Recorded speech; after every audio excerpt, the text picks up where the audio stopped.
Ross Lyon is a highly divisive figure within the Australian football landscape, eliciting strong reactions from both fans and critics alike. Throughout his tenure as coach at both St Kilda and Fremantle, Lyon has amassed a noteworthy record of success and a reputation for enforcing a strict code of team discipline. However, his recent return to St Kilda has sparked debate within the football community, with some questioning whether this was the right appointment for the club moving forward. While many supporters are enthusiastic about his reappointment, others view it as a decision based on nostalgia, rather than an assessment of the circumstances that led to Lyon's departure from the club in 2011. In this video, we will delve into Ross Lyon's coaching career, analysing both his achievements and controversies, and analyse whether he is the ideal candidate to lead the team to success in light of the recent changes to the St Kilda football department. Let's begin. There seems to be a common misconception that Ross Lyon will implement the same tedious defensive game plan that Fremantle employed during his previous time as coach. While it is true that St Kilda may resemble Fremantle to some extent, recent interviews with Lyon suggest that this will be otherwise. What can't be overlooked is Ross Lyon's adaptability as coach. Known for being an innovative thinker who enjoys staying ahead of the curve, Lyon has played a key role in shaping the defensive strategies of the AFL. His time away from coaching and exposure to the game through the media has allowed him to rejuvenate his ideas on the current state of the game and what it takes to be a successful coach. He often references coaches such as Chris Scott and Craig McRae when discussing the development of a winning system and learning from the best. Furthermore, Lyon recognises areas where he can improve upon from his previous stints, such as involving his assistants more to alleviate the pressure on himself and to surround himself with motivated and capable individuals. This is evidenced by his recent hires of influential figures such as Lenny Hayes, Robert Harvey, Brendan Goddard, and David Misson, all competitive individuals with a strong history at St Kilda. While some elements of Lyon's game have been surpassed by the evolution of the game, others have remained unchanged or have returned to prominence with the implementation of new rules. But that stand mark has taken us back to our game of go forward quickly and go to the contest. And, I'm glad contested ball is now a dominant KPI again. Like Geelong really ripped Sydney apart with contested ball plus 50 in the grand final. And they got rewarded for that. However, Lyon has acknowledged the game is shifting towards a more fast-paced style where teams can quickly move the ball up the field. He's emphasised the declining importance of a control-oriented game and highlighted that St Kilda ranked first in uncontested marks around the ground last season. He aims to adopt a more dynamic and high-energy approach, focusing on endurance and the ability to sustain intensity for 4 quarters rather than just relying on speed. So when you probe, look for an opportunity, they had the opportunity, they don't take it. I just think the rules are shifted away from control. They need to get a bit bolder like Collingwood have and Richmond have. And Geelong have. Agree. Too safe for Saints. One of the challenges faced by St Kilda last year was their tendency to play too cautiously in their back half, opting for short passes rather than taking risks. This not only limited their scoring opportunities, but also made them more susceptible to turnovers. Saints TV presenter Jake Batone also made a valid observation that St Kilda was ranked first in terms of kicks, but only 15th in terms of inside 50s, indicating that many of the kicks had little impact or influence on the game. Ross's coaching tenure at Fremantle was marked by a strong emphasis on tactical strategy, but there were certainly areas where the team fell short in terms of player development.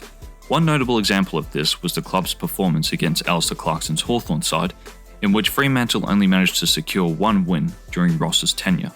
The Hawks were able to neutralise Fremantle's pressure tactics through superior ball handling skills, and this proved to be a major factor in the team's inability to secure more victories. So that's why I have a sneaky suspicion that North Melbourne may be our new bogey team, which would be a coincidence now that our former coach Brett Ratten has joined North Melbourne as an assistant coach. Our practice game against Melbourne might also be an indication of what happens when we come up against a skills-based team. But one of the criticisms of St Kilda's board acquiring Lyon was that they didn't go through a process like every other club. But former Sydney Premiership coach Paul Roos emphasised that the review process is garbage and that Lyon was clearly the best fit for the role. I've been through it. I've seen guys do PowerPoints. Everyone can do a PowerPoint. Everyone can talk about the game plan. It's the ability to get it out of your head and the ability to transition under pressure. Ross's process has been coaching St Kilda and coaching Freo. That's fine. So the process has already been finished for Ross.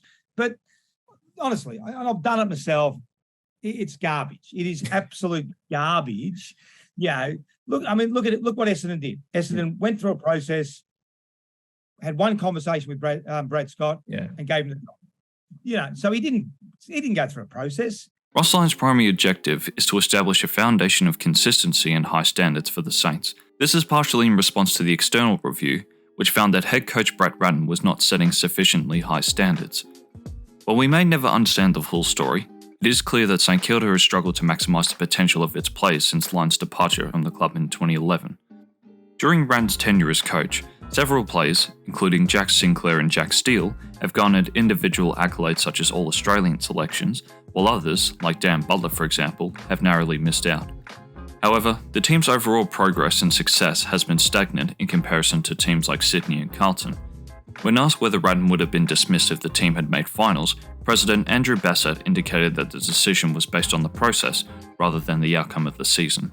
The process, it was all about the process, not about outputs. We started the review well ahead of the end of the season when our finals were still alive, and the findings of the review were that what we felt we needed going forward were different to what we were going to get from Brett. Was the first part of the conclusion. They were really, really clear findings, both in terms of Brett not being right for us to go forward and Ross being right. We feel quite validated by that by the early month or so of Ross in terms of the clarity, in terms of the hunger, in terms of the commitment, in terms of the relationships he's building with players and the relationships he's building throughout the club, in terms of the challenge. He's pushing all of us to be better. He's pushing all of us to do what we need to do to be successful as a football club. That's what we hope to get, and that's what we've been getting, so we feel validated, but of course the time will tell whether these were the right decisions. At this point, St Kilda is primarily focused on identifying players who can contribute to the team's long-term success and establishing a consistent brand rather than setting the immediate goals of making the finals. According to the external review, moving forward, we are determined to focus much more on building the team, game plan, and culture to contend over time, even if this does make the short term more difficult for us. Earlier in the 2022 season, the Saints surprised a few teams by achieving a record of 8-3 halfway through the season, and key players such as Jack Higgins and Jade Gresham emerged as important contributors, and the team demonstrated a level of consistency that had been lacking in previous years. However, other teams eventually figured out how to counteract the Saints' strategies, and the team was unable to find effective ways to respond. They ended the latter half of the season with a 3-8 record, and as a result, Brett Ratten was sacked. The following clip shows Brett Ratten delivering a stern message to the players after the Bulldogs' loss.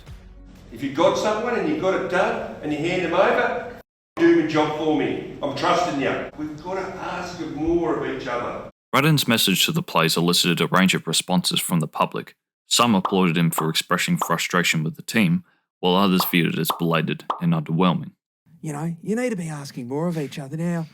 I'm not angry. I'm just effing disappointed. All right? And this is the part that killed me. The chair backwards. Yeah. I was like, as soon as I saw that, I was like, oh. Was the chair actually backwards? Yeah, the chair was backwards. I was like, that's not a bake.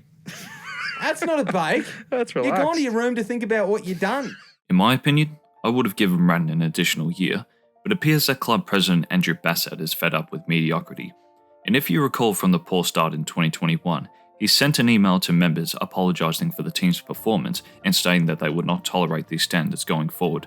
And as a means of addressing this issue, the Saints brought in new staff during the 2021 off-season to initiate change. Nick Walsh was hired to improve the players' fitness, which was a significant concern early in the year. Corey Enright was appointed as the defensive coach, and Damien Carroll was brought on to accelerate the development and training of our youth. This approach seemed to be effective for the first half of the year, but then we lost to Essendon, and the external review began. While I did not agree with the matter that Ratten was dismissed, I hope he does well at North Melbourne. Our future lies with Ross Lyon now, whether we like it or not. But I do hope this decision doesn't come back to bite us. I mean, the last time Ratten was sacked, Cullen narrowly missed out on finals with 11 wins after making the 8 the previous year. He was then replaced by a 2010 grand final coach who hoped to maximise the potential of a mediocre list.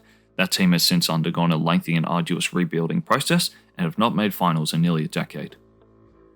In regards to my optimism for the near future, it is due to our fixture and the transformations we will undergo in the coming year. While Max King's injury is unfortunate, it presents an opportunity for our forwards to determine who can rise to the occasion and how we will arrange ourselves strategically. Our forward structure last year was to bomb it inside 50 to King, but the forward delivery this time will be more spread out to the other forwards. This provides an opportunity for Sharman or Caminiti to step up as the number one tall forward. But in terms of our small forwards, Jack Higgins and Jay Gresham are on the verge of breakout years, and Dan Butler will need to return to his 2020 form. However, there is the issue of how the team will improve, and in my opinion, the list is slightly underrated, but majority of the football community would disagree. The narrative around the Saints is that the team lacks youthful excitement and consists of poor aging players. This has been valid for roughly 2 years, but is starting to change now. I look at a list of these players, and I see a promising young group. Not that this narrative is unwarranted, but it's something that Ross Lyon has challenged. It's put the list under some pressure, but it's all debatable where that's at. Everyone wants to talk about the list, but that's a probability mindset. I'm a possibility mindset. If it was all about the list, I wouldn't have walked through the door. Because I don't like the narrative around St Kilda. I haven't enjoyed it at all. Ross, just on that disrespectful narrative, how can you... I don't think it's disrespectful. I think, it's everyone's entitled to their opinion. That's fine. Where's that come from? And how can you shift that narrative? Well, you've got to win games of footy, right? St Kilda is said to have serviceable role players and B-grade veterans without many genuine stars, but the list is still half decent, hence the constant mid-table finishes. They haven't exhibited the same potential as Fremantle, but that is why St Kilda brought in a new coach. The list has stagnated since 2020, similar to Fremantle when he took over in 2012. Ross Lyon has a more favourable view of St Kilda though, as he's admitted that he's a Saints fan. At the end of the day, I'm a Saints man. And some of his biases come through on Footy Classified that the list is better than people think. Well, what does St Kilda not have that Collingwood have? I think the players are improving, they're getting better, and they look like they're a side that are on the upward. I think St Kilda are in no man's land. Yeah, I think there's a little bit of St Kilda. I saw Collingwood on the weekend. Their midfield relied on Pendlebury. There was no Adams. You had Crisp in there. They're a bit thinner than people think. They've got experience around the edges. There's Stakos, but I don't think they've got a young midfield like a North Melbourne. I think St Kilda were 8-3, I think, at the halfway mark. I think they've plugged a lot of holes, but if they can add some real class, as long as they keep going to the draft, they could surprise a few. And I believe that's what he will do. The external review featured short-term pain, so I assume the club's expectations is that the Saints may finish lower than 13th in 2023. But this will be a year to clear out the deadwood, play the young players, get them used to a consistent and competitive brand, and set them up for the long term. And more recently, Andrew Brayshaw, potentially the premier young midfielder in the league, credits Ross Lyon for his early growth. But no, he values hard work, and he loves seeing people that are as invested in football as he is. So yeah, my advice to Max will just be work your ass off, mate. Playing my first game under him, some of the chats I had with him when I was sort of just finding my way in the AFL, he really put me on the right path, I think, and I owe a lot of my football success to him. I think he's got a really good ability to bring the best out in players. Yeah, he's definitely the sort of coach that will just get the best out of you no matter what it is. Borus also accurately stated that most players that play under Ross have a more positive view of him. His best players like Riewoldt, Fife, Pavlich, Hayes, Brayshaw, Goddard, those that are highly competitive and strive for excellence hold Ross in high regard. And we're starting to see that now with new draftee Mateus Filippo. You can't have favourites, but he's as an impressive first-year player that I've experienced for focused on improving his footy and still having fun as I've seen. But then there comes the criticism of Ross inheriting a great list at St Kilda and Fremantle in his first 2 stints, and that St Kilda's distance from a premiership now is due to their lack of a solid core with early first-round picks. While it is true, it's not the sole factor. Carlton and Fremantle have constructed a strong foundation with picks ranging from 1 to 15, but the 2 grand finalists, Sydney and Geelong, have demonstrated that it's not necessary to have top 10 picks to produce superstars, but it's a matter of how they are developed and how effective you can be at the trade table. Recent draftees Chad Warner, Errol Goulden, Sam De Koning and Max Holmes have already achieved superstar status, and the earliest pick amongst them was 19th overall. And in my previous video, I analysed St Kilda's list management and how they've utilised data analytics to build a premiership side, or failed to do so anyway. This was in response to their lack of success in developing early first rounders, which forced their hand due to the fact that no notable players wanted to join the club in the trade period. St Kilda has never really been a destination club like a Hawthorn or a Geelong, so when James Gallagher became the list manager, the focus was to bring in already established players from other clubs to fill the void and balance out the list. It is worth noting though that the club is moving away from this approach now that Gallagher has stepped down as list manager, and has been replaced by Stephen Silvani. Now it looks like St Kilda will be trying to attract local talent that grew up along the Bayside, so they'll probably be targeting Sandringham Dragons players in the draft and former Dragons players in the trade period. My prediction is that the Saints will look at former Dragons like Miles Bergman, Josh Sin and Campbell Chesser. Callahan probably would have been on their radar, but he's recently re-signed with GWS. So the tactic is to essentially be another Geelong. And I think this was always going to be the plan, because Jason Cripps was another candidate for the list manager role, and Port in the last few years have been draft heavy on Sandringham players. The only flaw to this though is that Hawthorn are beginning to establish themselves near the Bayside, so it may not be as effective as we hope. But I'm glad the club is trying to strengthen their link in the area, and having a higher chance of drafting people with a strong connection at St Kilda.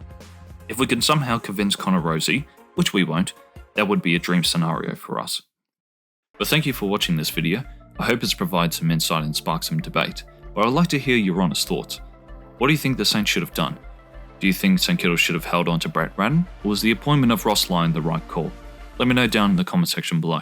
And as always, I hope you all have a good day. Thank you for your support, and I'll see you all in the next one. Cheers.